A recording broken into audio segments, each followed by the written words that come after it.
Hace varios años decidimos mi esposo Paco y yo ir con nuestros hijos a acampar a una playa virgen del estado de Oaxaca. Descubrimos la de Santa Cruz. Ahí vivían algunos pescadores con sus familias y todavía no construían los enormes hoteles que hay ahora. Obviamente no había televisión ni llegaba el periódico. Uno de los personajes interesantes que conocimos en Santa Cruz fue a Conrado. Conrado no era pescador. Era un juglar oaxaqueño que andaba recorriendo todos los poblados a pie, acompañado de su guitarra. Cuando llegaba al siguiente, narraba las anécdotas interesantes que había vivido. En Santa Cruz, a la orilla del mar, lo escuchábamos junto con los pescadores y sus familias. Y no sé si mi esposo Paco se inspiró en Conrado para escribir el siguiente cuento que ahora les narraré con mis propias palabras. Aquel hombre estaba furioso. Sentía que lo habían traicionado su creatividad e imaginación y las musas le daban la espalda. Solamente había escrito un cuento, pero fue tan maravilloso que de inmediato cobró fama de gran escritor de cuentos. Su público pedía más, así es que su editor lo urgía y acosaba para que le enviara más obra. Pero él, por más esfuerzos que hacía, no podía escribir más cuentos, pues su mente estaba en blanco. Cierto día se enteró que en un lejano poblado de Oaxaca había un cuentero fantástico, quien tenía un sinfín de magníficas historias, y hacia allá se dirigió con la esperanza de que al escucharlas a él le regresara la creatividad. En cuanto se instaló en el hostal, preguntó en dónde y a qué hora se presentaba el cuentero.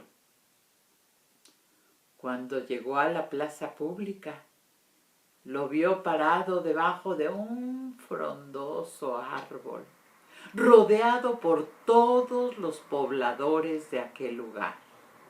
A su lado, sobre una mesa, tenía una gruesa libreta la cual abría y consultaba durante breves momentos antes de iniciar cada cuento.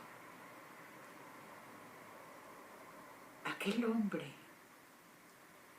hombre hablaba con sus ojos, hablaba con cada gesto de su cara, hablaba con sus manos, hablaba con todo su cuerpo. El hombre se quedó sorprendido al observar que el cuentero era mudo. Sí, era mudo, pero era tal su gestualidad y dominio de su expresión corporal que de inmediato se comprendía todo lo que iba relatando. Su público, a base de señas, le pedían les contara este o aquel cuento. Él, como les dije, antes de iniciar cada uno, abría su gruesa libreta y la consultaba durante breves momentos, complaciendo después a su auditorio.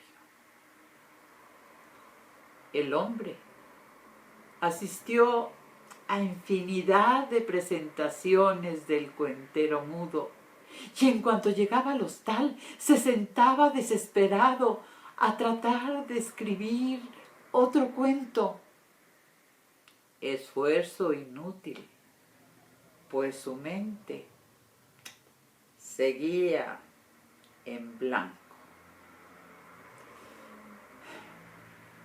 Ya para regresar a la Ciudad de México, pensó que el narrador no había publicado sus cuentos, pues siempre los consultaba de su gruesa libreta. Y se le ocurrió la gran idea de comprársela. Cuando llegó a la casa del cuentero, le brillaron los ojos al ver la libreta sobre la mesa. Y de inmediato le ofreció comprársela. El cuentero, a base de señas, le dijo que no la vendía, que no. El hombre, ya obsesionado por poseer la libreta, le fue ofreciendo más y más y más y más dinero. El cuentero, preocupado, tomó su gruesa libreta y le hizo señas de que se fuera rápido, de que no se la iba a vender. El hombre, furioso, pensó que si no se la vendía, pues se la robaría. Al fin el cuentero era mudo y no podría dar voces de auxilio. Forcejeó fuertemente con él. El cuentero cayó quedando inconsciente. El hombre rápidamente tomó la gruesa libreta, la escondió dentro de su portafolios y salió disparado a la estación del ferrocarril. Ya dentro del tren, se tranquilizó al comprobar que sería el único pasajero dentro de aquel vagón. Ilusionado, sacó la gruesa libreta de su portafolios para leer todos los cuentos que le habían faltado y para recordar cómo iba aquel, el del venado con los ojos color de ocaso, el de la doncella que siempre olía a canela, el de la abuela que tenía tan profundas las arrugas que parecían surcos y sus nietos le habían sembrado la cara de margaritas. Abrió la gruesa libreta, hurgó por el final, por el medio, por el principio, por todas las hojas subsecuentes, quedando frustrado, pues todas, absolutamente todas las hojas de la gruesa libreta del narrador mudo estaban en blanco.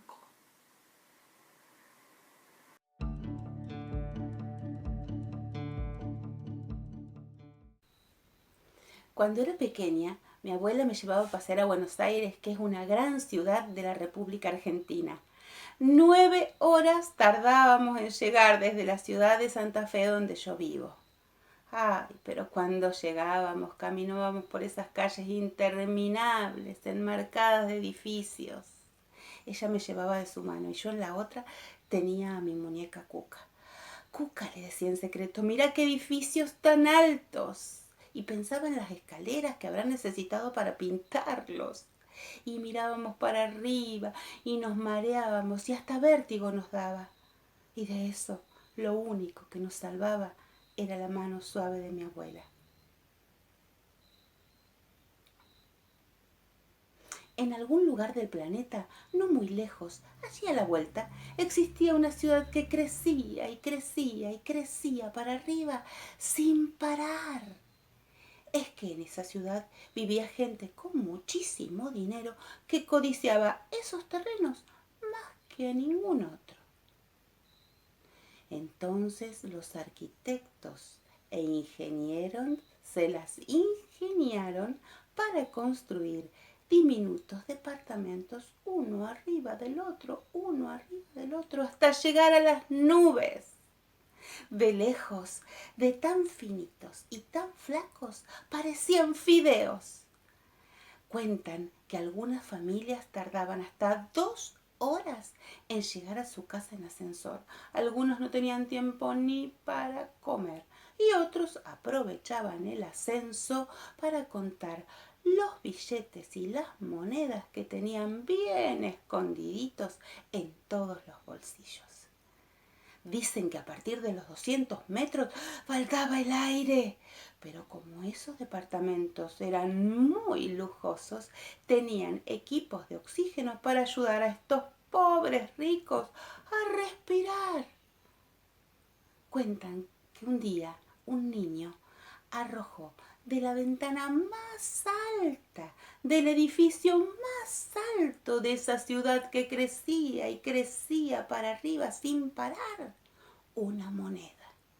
Tan alta estaba la ventana que el viento la remontó y la hizo volar y volar y volar y fue a caer a un pueblo no muy lejano, donde lo único que sobraba era el espacio. Había un negocio por allí, casi ninguna casa y poquísimos autos. En ese pueblo donde lo único que sobraba era el espacio, vivía don Nicanor. Don Nicanor caminaba todas las mañanas tranquilamente mirándose los pasos y una de esas mañanas encontró la moneda. Esa que venía de la ciudad que crecía y crecía para arriba sin parar. La levantó, la sopló para ver de cuánto era y se le iluminó la cara con una sonrisa. Le alcanzaba para comprar lo que quería. Y ahí fue don Nicanor a la semillería a comprar semillas. Cuando regresó al pueblo donde lo único que sobraba era el espacio, las sembró, las regó, las cuidó y esperó. Las cuidó, las regó y esperó. Y una mañana brotaron las hojas y las ramas de unos hermosos árboles que crecieron y crecieron y crecieron para arriba sin parar.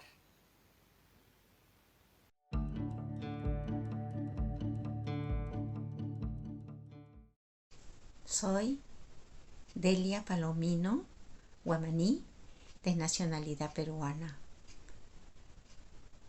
El título de mi cuento es Diluvio. Es mi primera inspiración. Cuando tenía 6 años, viajé con mis padres a Ayacucho. De Ayacucho nos fuimos a Cangallo y de Cangallo a Butica. Cangallo es una provincia de Ayacucho.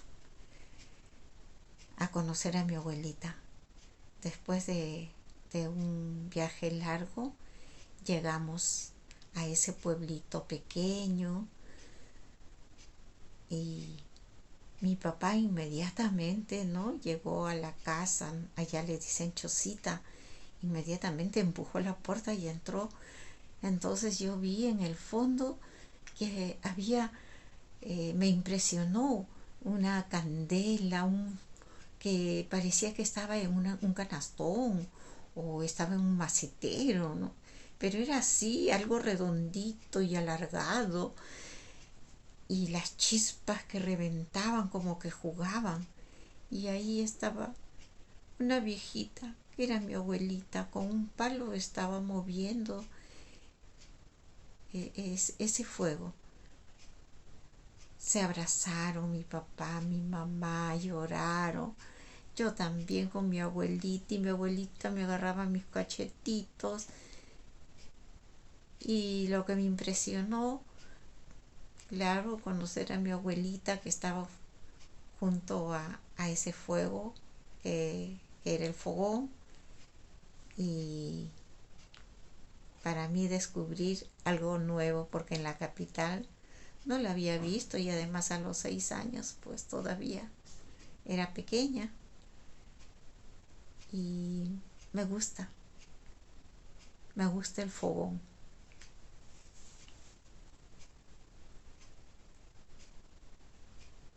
Cuentan que hace mucho tiempo en el pueblo de Totos, en ese pueblo pequeño de la Puna peruana, donde el frío cala los huesos y los cerros tiemblan, en ese lugar vivía doña Matilde, su hija y su nieto. Doña Matilde era una mujer muy cuidadosa y trabajadora.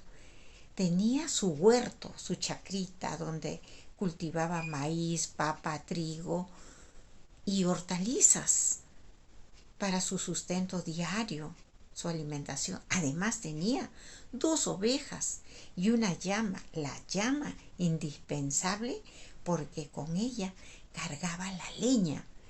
Toda la leña que podía encontrar en el camino era para cocinar, y ese fuego calentaba su choza y en la noche pues alumbraba. Y así doña Matilde siempre pensaba en un futuro para su hija. Pero un día cambió todo. Doña Matilde cambió de carácter, furiosa, hasta mala se puede decir, porque maltrataba a su hija, la hacía trabajar demasiado. A su nieto ni lo miraba, ni lo acariciaba. Al contrario, le decía: ahora hay que trabajar más, por su culpa. Tenemos que mantener una boca, y eso es trabajar. Es que ella se enamoró de un desconocido en el camino, y él, muy sinvergüenza, la abandonó, y ella se quedó embarazada. Por eso ese niño fue el fruto de ese engaño, de ese mal amor, y era su castigo, su sufrimiento. Al niño le pusieron por nombre Pascual. Pasó el tiempo. Pascual se fue a la escuela del pueblo, y un día regresa contento, saltando, feliz. Pero mientras tanto, su mamá y su abuela, doña Matilde, trabajaban, siempre seguían trabajando, porque la abuela quería tener un futuro mejor ahora para su nieto. Entonces Pascual, cuando llega del colegio, busca a la abuela y le dice: abuelita, abuelita, mamita, mamita, hoy día en el colegio nos han hablado del diluvio. Mamita, tú sabes muchas cosas. Pero la abuela de cólera ni lo miraba. Cuando el niño volvió y dijo: mamita, cuéntame, porque tú sabes muchas cosas, y lo del diluvio tú lo sabes muy bien. Ahí ella levantó la mirada y le dijo: más tarde, más tardecito. El niño se fue contento a la chocita. Cuando la abuelita llegó, prendieron el fogón y los 3 se sentaron alrededor, y la abuelita empezó: Pascual, eso que hoy día le han dicho en la escuela, que han hablado sobre el diluvio, sí, eso sucedió por acá, hace un tiempito nomás. Eran lluvias que caía del cielo, caía pero fuerte, parecía que nos echaba cántaros de agua en la cabeza. Era una tormenta fuerte. Aparte, dicen que se había salido el agua del mar y que era salada. Entonces el agua del cielo, el agua del mar, Yo lo único que hice fue agarrar a mi llamita, poner algunas cositas para comer y ropa. Ay, me daba pena dejar mis ovejitas. Entonces con tu mamá avanzamos. Yo no sabía dónde ir, si irme al norte, al sur. Pero felizmente en el sur estaba el cerro Huilcacoto y hasta allá nos hemos ido. Pero al empezar a subir al cerro nos resbalábamos y así poquito a poquito avanzamos, pero yo tenía miedo que tu mamá se cayera. ¿Sabes por qué? Porque usted estaba en la panza, acá, en la panza de su mamá, en la barriguita de su mamá estaba usted. Pero felizmente llegamos a la puntita de Huilcacoto y allí estaba el cóndor, el zorro, el puma. 2 días de lluvia, 2 días que esperamos, hasta que por fin dejó de llover, cuando vimos el pueblo desaparecido, los caminos, no había nada. ¿Qué íbamos a hacer? Tuvimos que bajar despacito, bajamos despacito, despacito, nos salvamos. Pascual, que había escuchado todo sin interrumpir a su abuelita, preguntó: Mamita, mamita, ¿y mi papá?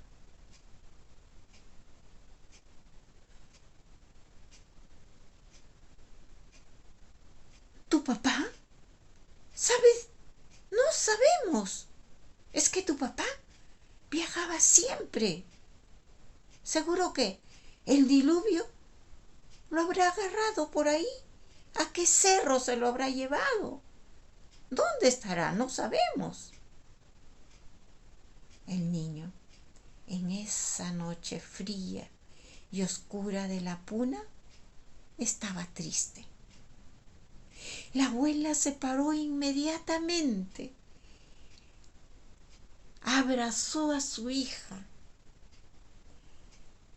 Ella estaba llorando. La abrazó como hace tiempo que no lo había hecho. Pascual, al verlas, también, los 3 en un solo abrazo. Así, con esas lágrimas saladas, curaron sus heridas.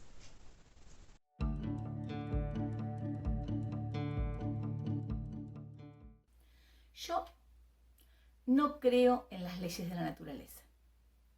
Y no creo desde que un día, en Mar del Plata, mi ciudad natal, que en invierno hace un frío tremendo, amaneció una mañana en pleno julio con 35 grados de calor. Una locura. Desde ese momento dije, no creo más en las leyes de la naturaleza. Pero si hay alguien que no creía en las leyes de la naturaleza, esa era Connie Thompson.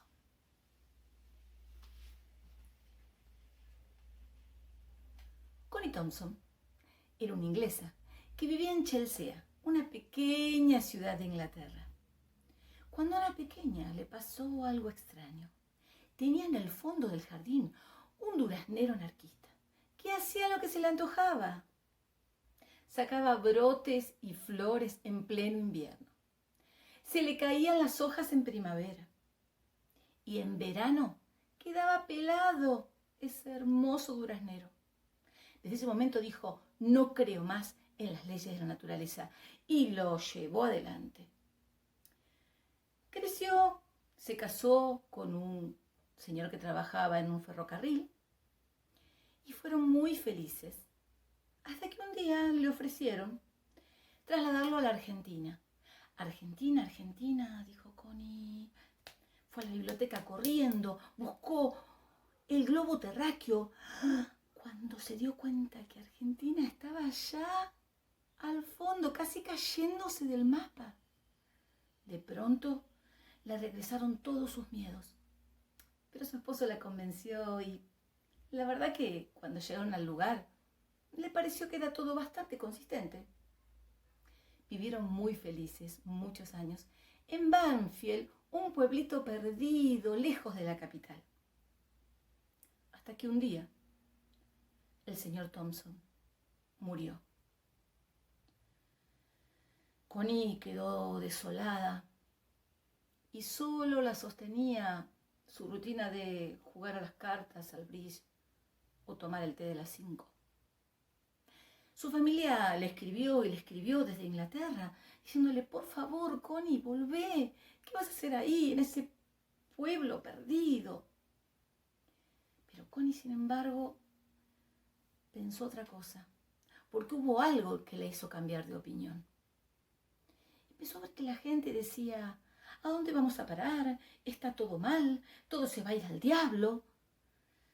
A esta gente se le ha ido la sangre a la cabeza. Eso pensó Connie Thompson. Y ahí fue cuando vendió su casita de Banfield, compró un piso en el centro de la capital, hizo poner en el techo piso y pegó todos los muebles excepto la cama. Y ahí está, durmiendo debajo de la cama en una esterilla. Pero tiene un secreto. En el placar tiene escondido un traje de buzo, ese que tiene los zapatotes pesados, para que cuando todo ocurra pueda salir a pasear.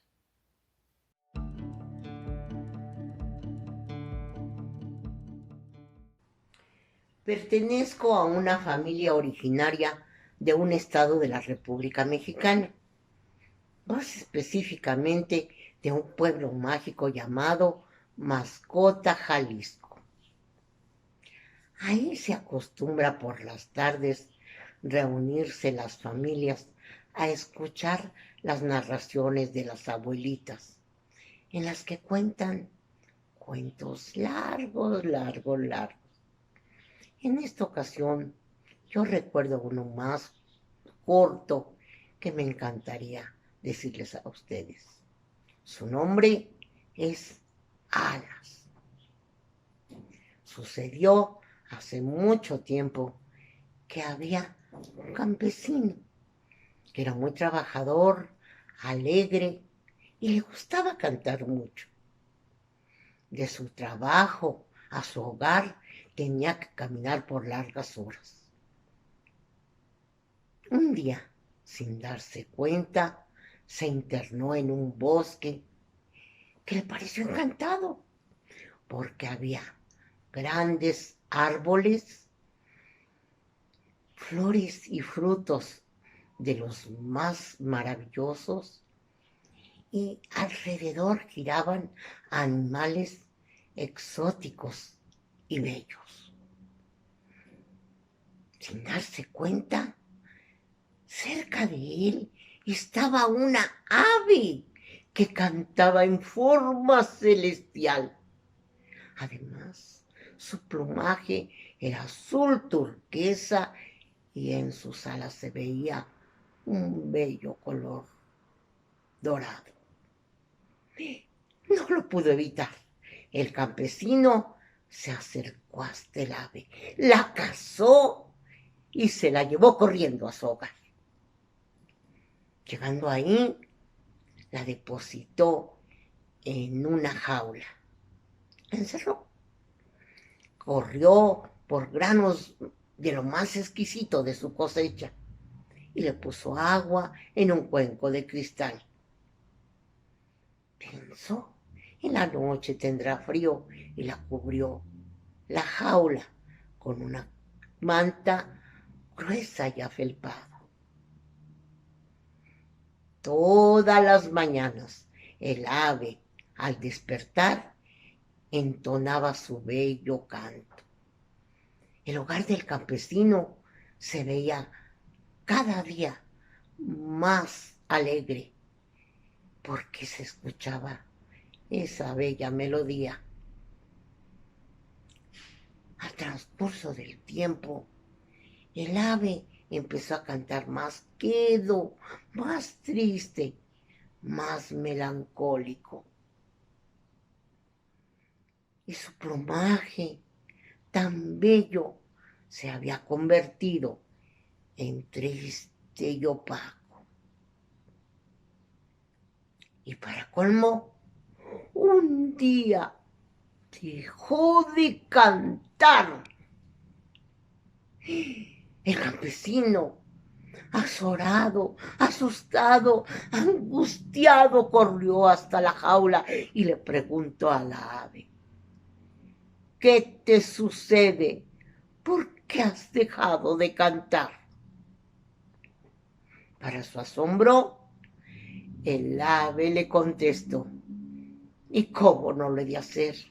Estoy enfermo, triste porque me sacaste de mi hábitat en donde estaba mi familia, mis amigos y lo más preciado. Me quitaste mi libertad. Entonces el campesino en ese instante lo comprendió todo. Con manos temblorosas sacó el ave. Sus lágrimas inundaban sus ojos. Se acercó hasta un ventanal. La dejó volar y le dijo: te devuelvo tu libertad.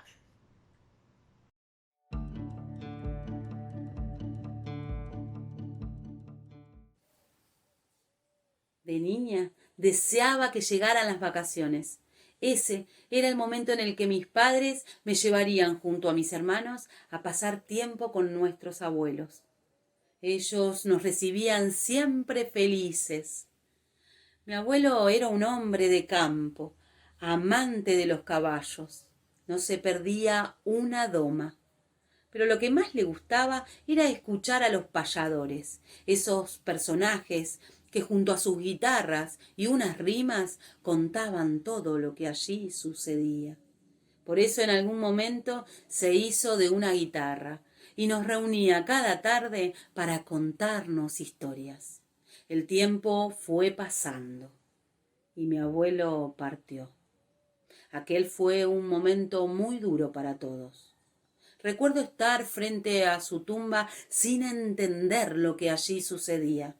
Cerré mis ojos y pedí por favor que mi abuelo permaneciera conmigo el resto de mis días. En ese momento se posó sobre mi brazo una mariquita, una Catarina, una vaquita de San Antonio. Doña Luisa sintió que se moría. Su cuerpo, con arañitas, cansado, ya no la seguía.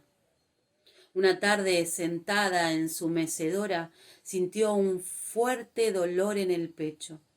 En ese mismo momento pensó en su nieto, el predilecto. Hacía tanto que no lo veía. Él se encontraba trabajando en otro país, sin posibilidades de regresar. Y ella lo pensaba tanto, y aunque siempre decía qué suerte que la mente viaje sin boleto, a él quiso visitarlo con cuerpo y todo. En aquella aventura la acompañó la tía Emma. Cuando subieron a aquel avión, Luisa sintió que viajaba en barco, confundiendo el cielo con el mar. Y cuando el avión atravesó una tormenta, Luisa sintió que iba en carruaje, como en los viejos tiempos. Pasó un mes con su nieto, y aunque comía papillas y licuados, disfrutó mucho aquel viaje. Luisa finalmente dijo: ahora sí podría morirme, pero no sería en aquellas tierras. Regresó a su país, visitó a todos y cada uno de sus familiares. Les contó la aventura de aquel viaje. Una tarde se sentó en su mecedora y se murió. Sus hijos la cremaron conforme fuera su voluntad y esparcieron sus cenizas en un árbol que ella misma había seleccionado. Cuentan que Luisa siguió visitando a su nieto en sueños. En sueños, él caminaba al borde del río y ella, como un pez, lo guiaba entrando y saliendo del agua.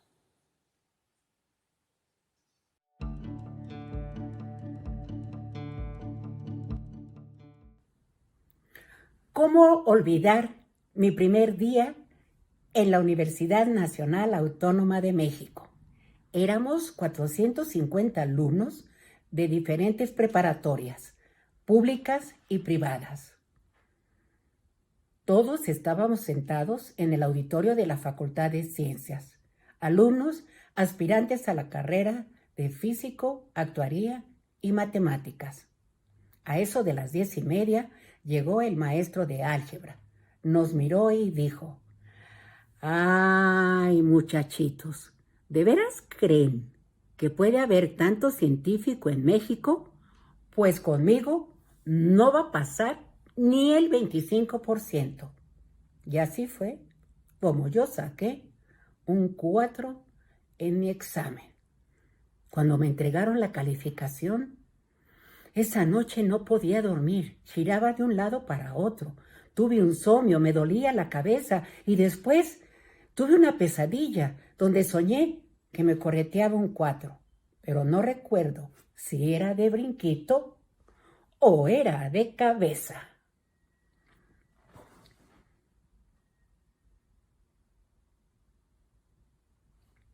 Nadie había padecido tan fuertes y terribles dolores de cabeza como Janet. Janet era una joven estudiante de la carrera de Economía en la Universidad de Kansas, la ciudad de sus abuelos, una ciudad que para ella no representaba ningún aliciente, no le gustaba, la detestaba, pero a pesar de eso, en la universidad conoció a un joven alto, rubio, estudiante de medicina, Richard. Con él tuvo una larga duración de pareja, pero justo 2 años antes de que terminaran, ella empezó con unos extraños dolores de cabeza. Cada vez se hacían más y más fuertes. Fue al médico, empezaron los psicofármacos, los estudios, el electroencefalograma, la resonancia, pero nada explicaba aquellos dolores de cabeza. Cada vez eran más y más. Una mañana recibió una carta en donde había sido aceptada para irse a trabajar a la ciudad de Nueva York, a la Gran Manzana. Se emocionó. Cuando llegó, consiguió un pequeño departamento. El trabajo era muy interesante. Es más, los dolores habían desaparecido. Conoció nueva gente, tuvo nuevas relaciones con muchachos inteligentes, alguno interesante, otro guapo. Pero al tiempo que pasaba, aquella ciudad que nunca dormía, el bullicio de la gente, el ruido de los carros, el claxon de los coches, las sirenas de las ambulancias, de los bomberos, todo le provocaba ruido y nuevamente aparecieron aquellos dolores de cabeza. Se perdía constantemente, aparecía en lugares en los que no sabía cómo había llegado, y cuando miraba aquellos gigantescos y enormes rascacielos, se sentía tan pequeña, tan insignificante, como si estuviera perdida en un abismo. Una mañana, cuando se dirigía a su trabajo en el Empire State, miró hacia los grandes edificios. El cielo estaba azul, resplandeciente, brillante, las nubes se reflejaban en los cristales de los edificios. El frío viento del otoño acarició su mejilla. Entró al Empire State, apretó el botón del elevador. Cuando llegó a su oficina, entró como siempre, en silencio, sin hablar con nadie, sin mirar a nadie. Se dirigió directamente a su escritorio y ahí, junto a la ventana, permaneció parada largo tiempo. Sus compañeros la miraban con asombro, pero nadie dijo nada. Ahí estaba. Y después de un rato, sin más ni más, tomó la silla de su escritorio y de un golpe fuerte, ¡zas!, rompió la ventana y se lanzó al vacío. Janet cayó boca arriba sobre el toldo de un auto que estaba estacionado en la avenida. Su cara quedó un tanto inclinada. Su falda roja quedó arriba de sus rodillas coquetamente. Se veía tranquila, como si tan solo hubiera salido a dar una vuelta al Central Park de Nueva York.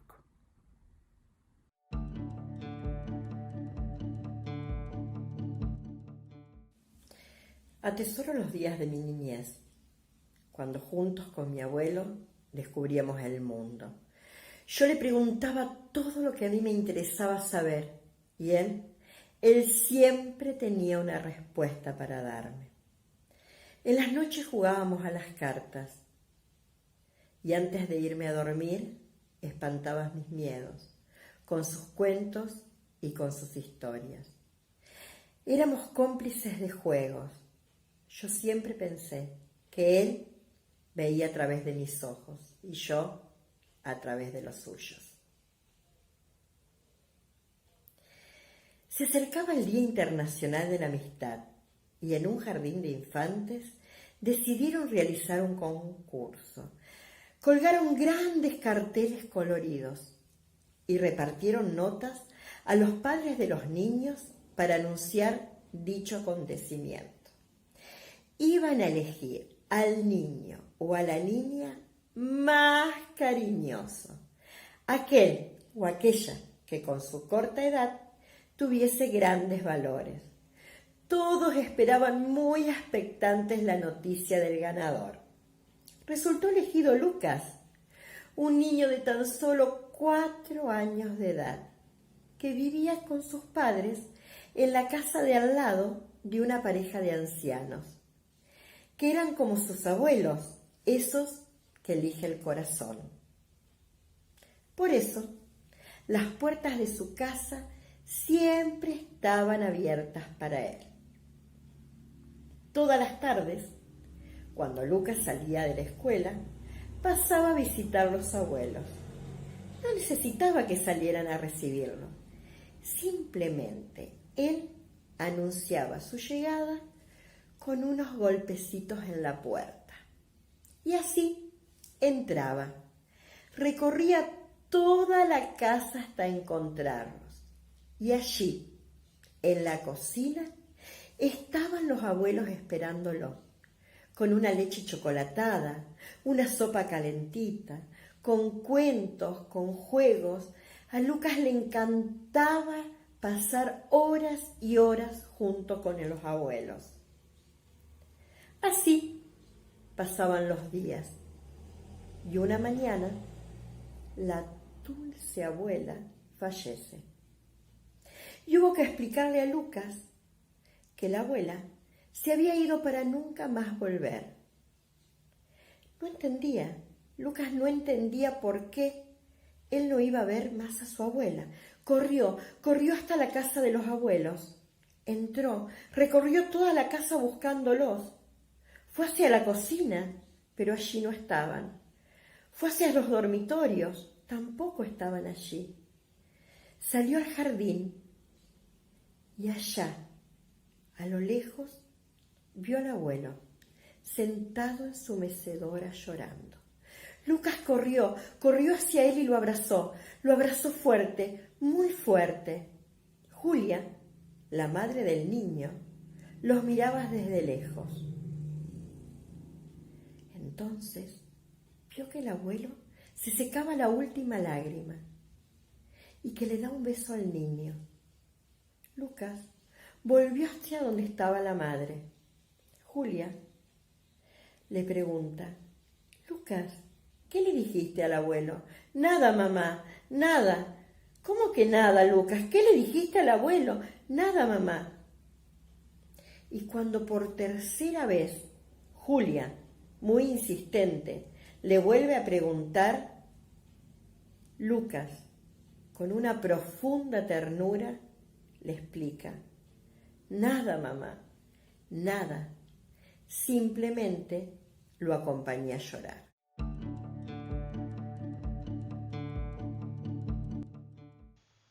Yo soy Jan Rosagel y la saludo desde la Ciudad de México, desde Iztapalapa Mágica. Y me he llevado todo el día tratando de hacer este video sin ninguna interrupción, pero ha sido imposible. Porque acá en Iztapalapa o vendemos, o gritamos, o cantamos, o contamos. Así que si usted de pronto en este video escucha un "se vende", no se asuste. Es parte del arte sonoro que me acompaña todos los días. Y el día de hoy yo les traigo una historia que me encanta. La encontré en el libro de El despertar de la belleza de Marita Sterk, que es una recopilación de pura tradición oral, femenina y milenaria. Entre todos esos mitos podemos encontrar algunos sobre un tema que a mí particularmente me inquieta, sobre el mundo de lo simbólico y de lo salvaje, y es sobre los mitos de las vulvas y las vaginas dentadas, porque estos mitos están repartidos por todo el mundo. Y como escribió Margot Glantz un día, yo escribo desde mi sexo y yo cuento desde mi sexo. En la India hace mucho, pero mucho tiempo, hubo una mujer que sufría, pues había nacido sin pecho y con enormes y afilados dientes en la vulva. Y esto, claro, no era un problema. El problema fue cuando ningún hombre se dispuso a amarla, pues todo mundo decía que aquel que se atreviese a amar a una mujer con dientes en el sexo terminaría muerto. Aquella mujer, para aligerar sus penas, iba al río a llorar todas las tardes, porque desde ese entonces se sabía que el río aligeraba las penas y en ocasiones se llevaba la tristeza. Hasta que una tarde apareció una enorme y voluptuosa elefanta. Aquella elefanta sintió curiosidad por el llanto de aquella mujer y se acercó para preguntarle. La mujer desenmarañó lentamente su historia y la elefanta escuchó con ternura. Al terminar el relato, aquella elefanta tuvo una idea. Le dijo que la verdad es que a ella no le iría nada mal tener un diente de más, que si quería los intercambiaban por un par de pechos, porque para ese entonces las elefantas tenían 4 pechos. A la mujer se le iluminó el rostro y aceptó aquel trato, y con una delicadeza extrema se fue retirando uno a uno los dientes de su vulva y se los fue colocando en la boca de la elefanta. Los últimos 2 enormes colmillos se los colocó a cada lado de la trompa a esa hermosa elefanta. Ella hizo lo propio y con delicadeza se retiró el par de pechos para dárselos a la mujer. Ambas estaban emocionadas y se fueron contando a quien pudieran su historia. Y es así como las que cuentos cuentan, que dicen que las ancestras y las ancestras y las ancestras de las elefantas fue que comenzaron a nacer con dientes y con solo 2 pechos. Y el linaje de aquellas mujeres comenzó a nacer sin dientes en la vulva y con enormes y voluptuosos pechos llenos de presentimientos que alimentaron a generaciones y generaciones y generaciones de mujeres salvajes.